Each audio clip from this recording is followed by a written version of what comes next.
शुरुआत कर दो।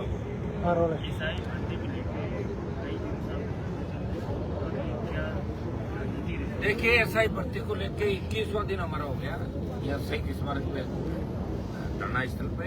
और इस आंदोलन को 26 तारीख को 1 महीने से ज्यादा का समय होगा। न्यायालय का 12 तारीख है और शुरू हुआ 25 दिन से ज्यादा हो गया। प्रेस कॉन्फ्रेंस करके हम छोड़ के एसआई भर्ती के साथ साथ आरपीएससी का पुनर्गठन, एसआई भर्ती रद्द करें, पेपर लीक की तमाम घटनाओं से पर्दाफाश करें और लीक लेवल फर्स्ट जो पिछले सरकार के टाइम बड़ा हल्ला हुआ, हम लोगों ने सड़कों चले गए, सदन तक स्टेट के अंदर लड़ाई ली जब ऐसी विधायक हो रहे थे और लीक लेवल सेकंड को रद्द किया सरकार ने, लेकिन लेवल फर्स्ट को रद्द नहीं किया। मार्केटिंग लेवल फर्स्ट था तो उसकी सीबीआई जांच करें और एसआई भर्ती न दो, क्योंकि एसओजी ने और पीएचक्यू ने साफ साफ कह दिया कि 400 से ज्यादा आधार भर्ती है। आज भी मैं प्रिंट मीडिया और इलेक्ट्रॉनिक मीडिया में देख रहा था कि 200 आधार पे और 100 पकड़े गए। तो आप ये बताएं कि भर्ती 35 दिन पहले पेपर आउट हो गया, तो ये तो मेरे को लग रहा है कि 865 में से 600 फर्जी लग रहा है मुझे कम से कम। हाँ, ये सही है, जो ईमानदारी से पड़ गया है उसका कोई रास्ता दूसरा निकले, लेकिन इस भर्ती को तो सरकार को करना चाहिए। सुप्रीम कोर्ट भी कह चुका, जहाँ आधे से ज्यादा फर्जी होते हैं वहाँ पर रद्द हो जानी चाहिए। ईओआरओ की भर्ती भी राजस्थान सरकार ने इस तरह रद्द करी। भजनलाल जी से हमारी ये मांग है, भजनलाल सरकार से, आपने सड़कों पे ये बात कही कि अगर हमारी सरकार आई तो हम ऐसा ही भर्ती रद्द करेंगे, आरपीएससी का पुनर्गठन करेंगे और तमाम बड़े मगरमच्छों को पकड़ेंगे। जब प्रधानमंत्री मोदी जी आए तो उन्होंने कहा था कि पाताल से भी पेपर लीक के माफियाओं को ढूंढ निकालूंगा और उनकी कमर तोड़ दूंगा। ये आज वायरल भी हो रहा है, ट्रोल हो रहा है सोशल मीडिया के ऊपर प्रधानमंत्री का भाषण। और कल प्रधानमंत्री जी बीकानेर से आ रहे हैं, जहाँ से पेपर लीक की घटनाएं जबरदस्त तरीके से, कई ट्रेनें बीकानेर जिले के भी इसमें लगे, कई पुरानी भर्तियों का आप बताए गुजरात के अंदर जाके पेपर लीक हो रहा है, कहीं और हो रहा है, कोई 2011 का पकड़ा जा रहा है, कोई 2014 का। तो हम चाहते हैं कि जांच तेजी से चले, एसओजी के पास पर्याप्त मात्रा में स्टाफ भी नहीं, 30 का स्टाफ है एसओजी के पास, 17 आदमी डेप्यूट करें और कुछ मामले सीबीआई को दिए जाए, बड़े मगरमच्छ 1-2 पकड़े जाए ताकि अपने आप ही सारी पोल खुल जाए, परत खुल जाए। जितना नुकसान हुआ वो तो हो गया, कम से कम आने वाले बच्चों का फ्यूचर बर्बाद नहीं हो। इसको लेकर राष्ट्रीय लोकतांत्रिक पार्टी ने इस आंदोलन के अंदर हमने इस आंदोलन को अपने हाथ में लिया और 25 तारीख को मानसरोवर में 1 लाख जवान जुटेंगे, 1 लाख बेरोजगार छात्र जुटेंगे और आर पार की लड़ाई का ऐलान हमने किया है। एसआई भर्ती रद्द करने के साथ साथ आरपीएससी का पुनर्गठन, तमाम वो जवानों के मुद्दे, तमाम वो मामले जिसमें संविदा कर्मियों से लेकर बेरोजगार लंबे समय से सड़कों पर जूझ रहे हैं, कई लोग तो रिटायरमेंट के नजदीक पहुंच गए, कोई नहीं सुनने वाला, कोई नहीं पूछने वाला। लोगों को पता है एक बार कांग्रेस है, एक बार बीजेपी, लोगों की आदत पड़ी राजस्थान के अंदर, तीसरी ताकत खड़ी हो नहीं सकती।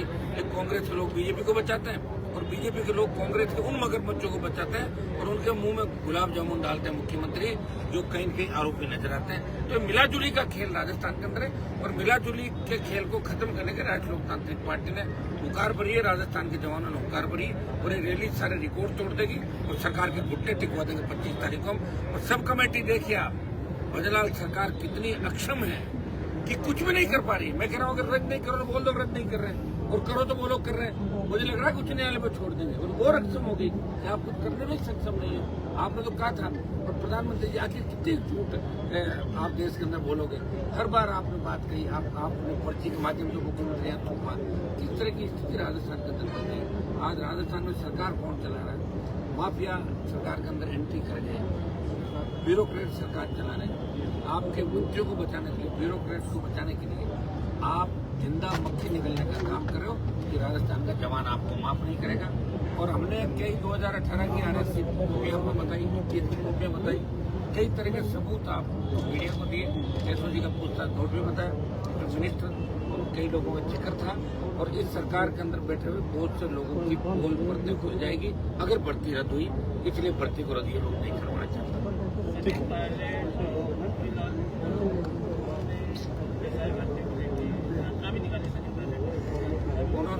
सचिन पायलट यात्रा निकलती आरपीएससी पुनर्गठन ऐसे भर्ती के लिए नहीं, गरुड़लाल जी जरूर शुरुआत करी थी, लेकिन अब 1.5 साल से तो वो भी नहीं बोल रहे ना, कह ही रहे हैं। जब मैं सबूत दे चुका हूँ डॉक्टर साहब को, तो इस बात पे मैं कर रहा हूँ, क्या पढ़ाया ऐसे मंत्रिमंडल को? उनके पास पूरा मंत्री का वो भी विभाग भी नहीं है, आधा विभाग है उनके पास। पंचायत उनके पास कृषि है तो कृषि मंडी नहीं है, बजट वन जैसे तो सीएम के पास है। अगर उनका पशुपालन है तो दूसरे को कृषि है, वो आपका जो ग्रामीण विकास पंचायत राज है दिलावर के पास है, ग्रामीण विकास उनके पास है। तो डॉक्टर साहब की तो बहुत बुरी स्थिति भारतीय जनता पार्टी ने कर दी। काश डॉक्टर साहब 18-17 मुझे छोड़ के नहीं जाते तो 18 में 50-60 सीट हमारी आ जाती और राजस्थान बदल जाता। लेकिन वो हाथ में लेके आंदोलन और इन बच्चों को बीच में छोड़ के चले गए। मैं उनसे कहना चाहूंगा कि डॉक्टर साहब आप जब बैठते थे तो मेरे लिए रोज कहते थे हनुमान बेनीवाल क्या कर रहा है, तो मैं बजरी माफिया के खिलाफ करना था, वो भी जरूरी थी। बजरी माफिया का दिमाग ठीक करना भी जरूरी था। मैं बजरी माफिया का दिमाग ठीक कर रहा था क्योंकि आप झंडे के साथ बैठे थे यहाँ पे बीजेपी के, इसलिए मैं आपके साथ नहीं बैठा। बाकी किरोड़लाल जी के साथ खूब मैंने शौकों में किया। और रही सचिन पायलट की बात, तो सचिन पायलट ने कोई संघर्ष कभी नहीं किया अपने जीवन के अंदर, संघर्ष किया ही नहीं। गुजर आरक्षण आंदोलन के समय सचिन पायलट एक बार आए थे, जब फैसला जी आंदोलन कर रहे थे, तब लोगों ने कहा कि अकेला फैसला जी को क्रेडिट मिल जाएगा, आप भी आओ। तो इन्होंने गिरफ्तारी दी और जैसे ही जेल में इनको लेके गए और वहाँ मच्छर काटे तो इन्होंने 8-8:30 बजे वसुंधरा जी को फोन किया कि आंटी मुझे बाहर निकालो, मेरे को मच्छर खाएंगे, बीमार हो जाऊंगा। और तुरंत इनको वहां से निकाल के दिल्ली भेज दिया गया। ये उनका आंदोलन। एक बार लाठी खाई थी विधानसभा के बाहर, वो भी उनके साथ उन्होंने लाठी खाई, उनको ऊपर तो सुरक्षा कर्मी गिर गए थे। पायलट साहब की तो आंदोलन की आदत नहीं है, लेकिन किरोड़ीलाल जी तो हमेशा आंदोलन करते हैं। उनको इस बात पे जब आर पार की लड़ाई, मैं कह रहा हूँ वचन, जैसे मैंने वचन दिया कि मैं जिस चीज में कूद जाता हूँ पीछे नहीं हटता। भारतीय जनता पार्टी को सबक सिखा के पार्टी बनाई, कांग्रेस में थोड़े गया वापस जाता तो कांग्रेस चला जाता। एनडीए इसलिए छोड़ा, किसानों को आवश्यकता थी देश के अंदर, अग्निवीर के लिए लड़ने वाला चाहिए था, पहलवान बेटियों को आवश्यकता थी, आज राजस्थान के जवान को आवश्यकता है, इसलिए हनुमान बेनीवाल सड़कों में लड़ रहा है। कि मैं मंत्री पद तो मैं ही ले लेता कभी का, मुझे कौन मना करता। और मेरा वसुंधरा कौन से जमीन का झगड़ा था, 2003 में 7 हो रहा था वसुंधरा के, वो फिर बन जाता मंत्री, पाड़ा बदल के 3-4-5 बार बन जाता। तो मंत्री बनना ही हमारा मकसद नहीं है। हम चाहते हैं कि राजस्थान का सम्मान देश में बढ़े। 66 साल बाद राष्ट्रीय लोकतांत्रिक पार्टी का गठन हुआ और उससे प्रेरणा लेके भारतीय आदिवासी पार्टी बनी राजस्थान के अंदर। और मुझे खुशी है कि आज राजकुमार जो छोटा भाई मेरा, वो बीएपी को लेके और मैं आरएलपी को लेके दोनों गोल पार्टी मीटिंग में देश के अंदर बैठते हैं। और राजस्थान की शान के रूप में वही दोनों हमारे भाई गोल पार्टी मीटिंग बैठे। कांग्रेस बीजेपी के अंदर राजस्थान के नेता वहां नहीं बैठते, या मोदी राहुल गांधी दूसरे लोग बैठते। और हम लड़ रहे हैं इस राजस्थान को बचाने के लिए। निश्चित रूप से ये अपराध का अड्डा बन गया, अपराधियों के एस का बन गया, ये माफियाओं का अड्डा बन गया राजस्थान। पेपर लीक की जो घटनाएं हो रही है, पेपर माफिया जिससे प्राइवेट यूनिवर्सिटी आ रहे हैं, फर्जी डिग्रियां बांटी जा रही है, राजस्थान के माथे पे जो कलंक लगा, इस कलंक को धोने का काम राष्ट्रीय लोकतांत्रिक पार्टी इन राजस्थान के जवानों के साथ मिलकर करेगी। अगर बीजेपी भर्ती रद्द करती है और पुनर्गठन करती है तो ठीक, नहीं तो बीजेपी का भी बाजा बजा देगा राजस्थान का जवान, उसी स्थिति में रह जाकर छोड़ देगा जहाँ कई राज्यों के अंदर भारतीय जनता पार्टी का खाता भी नहीं खुल रहा। वो स्थिति राजस्थान के अंदर हो जाएगी और कांग्रेस विपक्ष से आउट हो जाएगा। और तीसरे चौथे दल के रूप में जिस तरह यूपी बिहार के अंदर कांग्रेस तीसरे चौथे और पांचवें दल के रूप में आने में संघर्ष करा, वो स्थिति कांग्रेस पार्टी की राजस्थान होगी।